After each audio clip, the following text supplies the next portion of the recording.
pressure. Okay. So, hindi ba kapag ka mas malaki yung bayarin, di ba nape-pressure ka?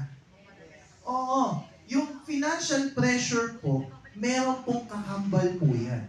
Ang kakambal po niyan ay stress. Sino dito yung nakaka-relate sa salitang stress? Tama ba?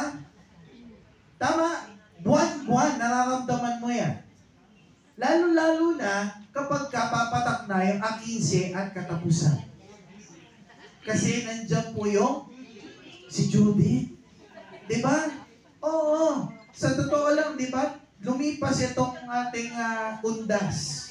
Diba? Halloween. No? Isa yan sa mga costume na talaga nakakatakot. Yung Judy. Totoo. Diba? Yung tipong magigising kayo isang araw, biglang may kumakatok. Diba? Meralco, Nawasa, Maynilad. Diba?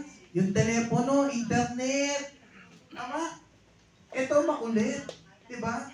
Yung mga inutangan mo, sila yung kakatok. Diba? Dahil pala nga costume ng pang-Halloween. Kung makatago ka, grabe. Diba? So, dahil sa